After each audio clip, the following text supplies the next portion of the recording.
안녕하세요. 경제지식 네트워크의 이명재입니다. 이병태입니다. 네, 오늘은 칼럼 토크 두 번째 시간입니다. 오늘 다루어볼 칼럼은 자유시장 경제와 복지국가의 갈림길에 선 대한민국입니다. 본격적으로 시작하기 앞서 교수님, 자유시장 경제와 복지국가에 대해 간단하게 설명해 주실 수 있을까요?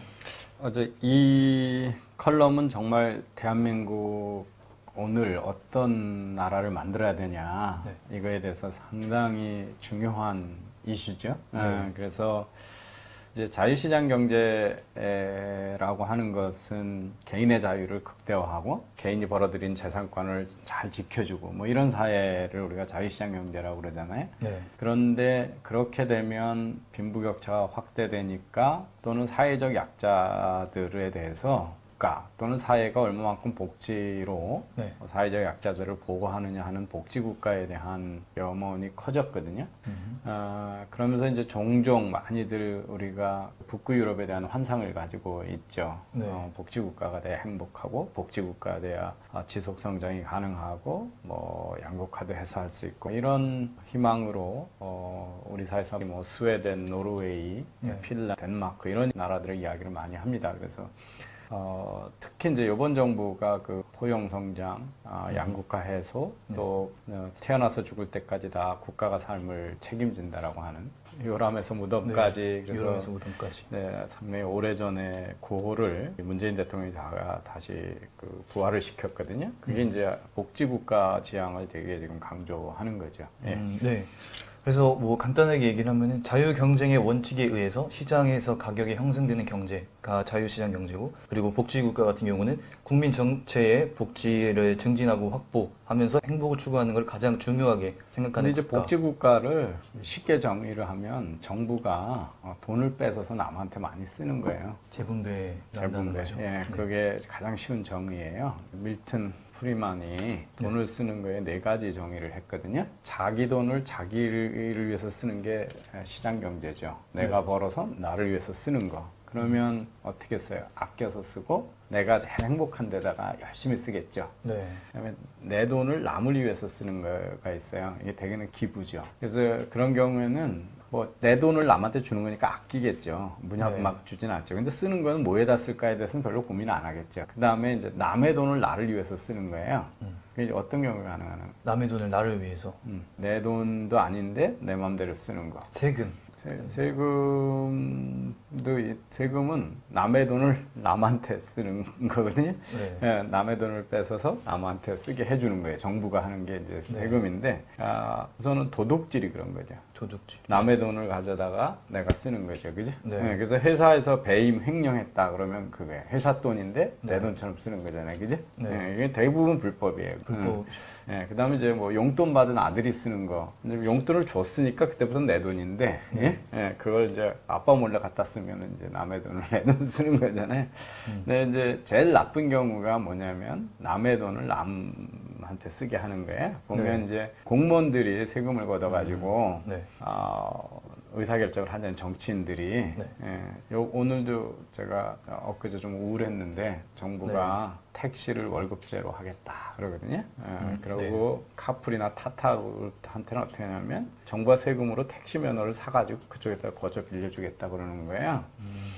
이제 근데 왜 굳이 택시 기사들한테만 그런 혜택을 줘야 되죠? 민간 사업자였는데 사실상 공무원을 만들어주는 거거든요. 근데 세금이 많이 들어가잖아요, 그죠?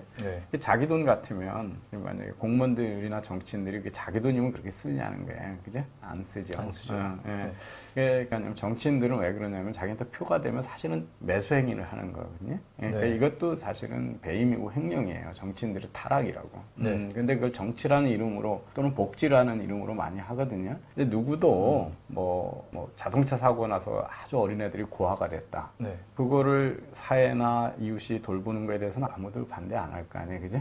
뭐 가족 중에 돌봐줄 사람이 없는데 장애가 갑자기 왔다, 환자가 됐다. 그러면 그 가난한 나라는 도와줄 능력이 없지만 우리처럼 부가 올라가면 도와주는 거에 대해서는 아무도 반대 안 할 거 아니에요. 그래서 복지는 원래 산업혁명 초기에 생기면서 경제 능력을 상실한 사람들, 또 갖고 있지 못한 사람, 돈을 벌 수 없는 신체적 그 장애가 있는 사람들에 대한 보조, 뭐 늙어서 그렇든지 아파서 그렇든지 아니면 너무 어려서 그렇든지 그걸로 생겼는데 한번 시작하고 나니까 이제 점점 늘어나서 멀쩡한 사람도 다 달라고 그러는 거니 청년순학 뭐 이런 게 그게 이제 복지국가의 위험이거든요. 예.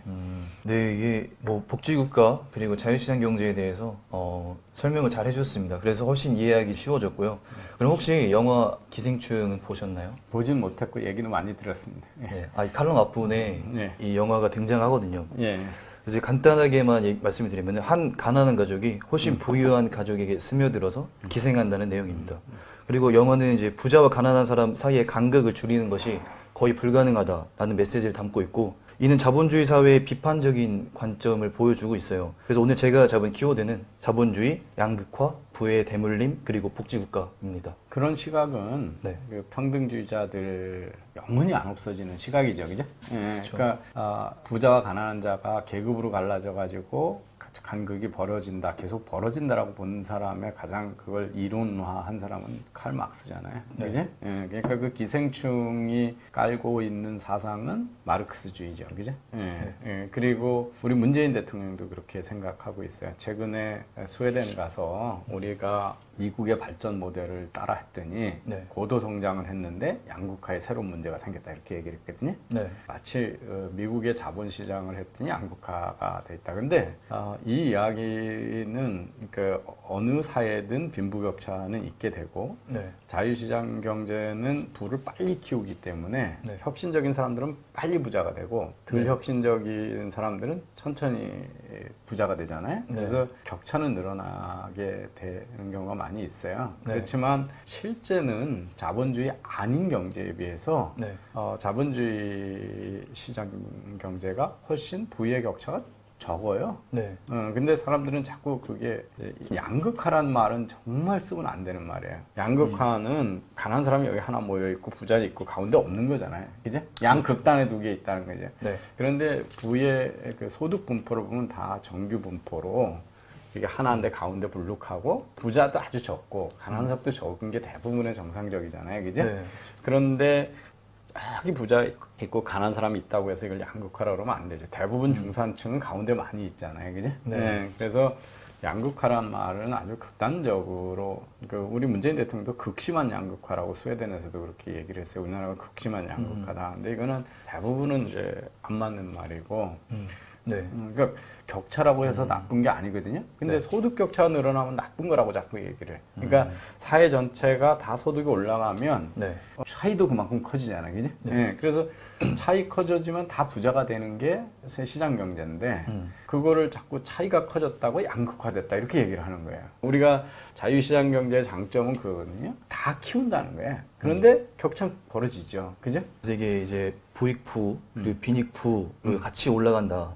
그렇게 이해를 해야 되는데 양극화를 주장하는 사람은 자꾸 빈이라고 그러거든요. 그러면 진짜 우리가 얼마나 60년대 가난하게 살았는지 기억들을 못 하는 거예요. 초등학교 다닐 때 그럴 때인데 그 쌀밥은 명절 때 하고 제삿날 뺏기 먹어본 적이 없어요. 생일날하고. 그러니까 용어를 어떻게 쓰냐에 따라서 소득 격차를 또 격차라고 안 그러고 불평등이라고 그러잖아요. 소득 불평등. 불평등 그럼 나쁜 거잖아요. 그죠? 그렇죠.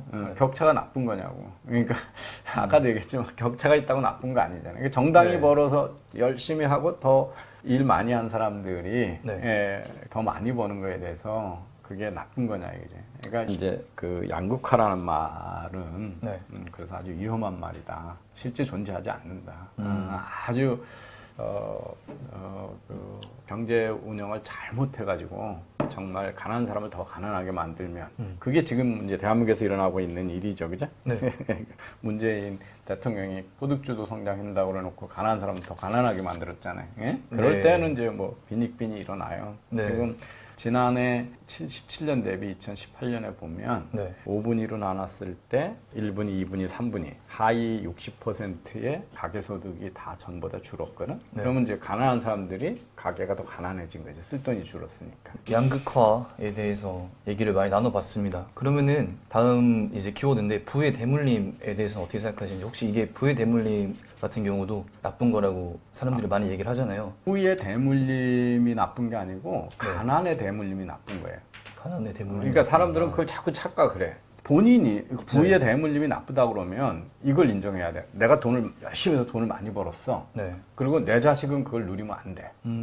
그걸 동의하겠냐고. 아니잖아. 그러니까 나의 부의 대물림은 당연한 거고 남의 부의 대물림은 나쁜 거다. 이러면 안 되죠. 네, 그죠? 안 되죠. 안 되죠. 돈은 이제 우리가 인간이 다른 동물하고 크게 다른데 네. 사실은 그 가족이라는 공동체가 네. 되게 특이해요. 포유동물 중에서 엄마, 아빠, 새끼가 계속 같이 사는 경우가 드물어요. 그죠? 네. 예.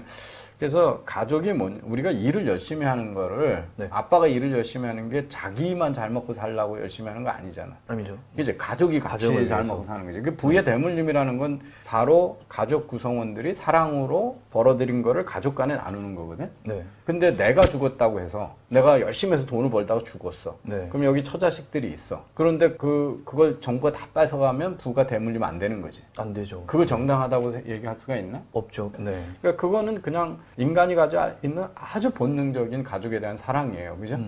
특히 사랑은 이렇게 아래로 내려가는 거잖아요. 그죠? 네. 위로 올라가는 것보다 아래로 내려가는 게 많아요. 그죠? 네. 그래서 그건 우리 본능이에요. 근데 이제 뭐가 나쁘다는 거냐면 가난을 대물림하면 불행한 거죠. 네. 예, 그래서 부의 대물림이라고 그러면 안 돼요. 가난을 대물림하는 게 나쁜 거예요. 그죠? 그래서 가난을 대물림하는 걸 피하려면 어떻게 해야 되느냐. 이제 이걸 우리가 고민해야 되는 거죠. 그죠? 그런데 저 부자가 저 사람이 이웃집이 일 열심히 해서 자기 자식들한테 재산을 많이 물려준 게 네. 내가 가난하고 내 자식이 가난한 거의 원인이냐. 그렇게 보는 사람들이 있어요. 시샘 때문에. 부자들이 너무 많이 가져가고 불우하기 때문에 스타팅 포인트가 다르다. 근데 그거는 역사적으로 부자가 3대 못 간다는 말 있죠. 네. 그죠? 그 옆집 부자인 거하고 내가 못 사는 거하고 별 상관이 없다는 얘기야. 네. 그 사실은 부자 동네에 가서 사는 게 좋아. 부자들은 어떻게 돈 버는 것도 있고 부자들은 다른 돈 버는데 바쁘기 때문에 가난한 사람들한테 인테리어도 시키고 애들 베이비시터도 시키고 과외도 네. 시키고 정원 가꾸는 것도 남한테 시켜주잖아, 그지? 네. 그러니까 부자 동네가 일자리가 많죠. 많고 네. 커피값을 받아도 더 높게 받을 수 있는 거잖아요, 그지? 네. 그래서 이제 그 가난이 대물림 되는 게 어떤 거냐. 대개는 신분이나 교육에 의해서 사회적으로 아주 구조적인 차별이 있으면 문제가 되겠죠. 그죠? 우리 과거처럼 여자들은 관리직에 쓰지 않는다. 그러면 그거는 완전 불평등이죠. 불평등이고 어느 지역에 태어났기 때문에 네. 어느 인종으로 태어났기 때문에 사회적으로 차별을 받아서 못 된다. 네. 그러면 이제 가난이 구조화될 수가 있죠. 네. 뭐 연기자의 자식들이 보면 또 연예인 하는 경우가 많잖아요, 그죠? 네. 두 가지예요. 네트워크 있다는 거하고 네. 아예 재능이 유전자가 그렇겠지, 그지? 끼가 있는 집 자식들이 끼가 있게 태어나겠지. 그래서 스포츠 경제학에 이런 게 있어요. 남북 전쟁 끝나고 네. 미국 남부에서 노예제도가 폐지됐잖아. 네. 종은 엄청 가치가 있는 재산이었거든. 네. 그러니까 그걸 다 그냥 무료로 해방시켰다는 얘기는 사회가 어떤 집안에 부를 다 뺏은 거하고 동일한 효과죠, 그죠? 네. 예, 그러니까 우리가 상속세로 많이 가져가는 거하고 똑같은 거야. 네. 이제 비슷한 사람들이 있는데 네. 노예를 뒀던 집안하고 노예가 안 뒀던 집안 자식들 있잖아. 노예 뺏긴 집안 자식들하고 노예 없었던 집안 자식하고 평등해지는 거잖아요. 그죠? 네. 그런데 한 세대 끝나고 한 몇십 년 지나고 나니까 노예를 가지고 있던 집 자식들이 여전히 더 잘 살아.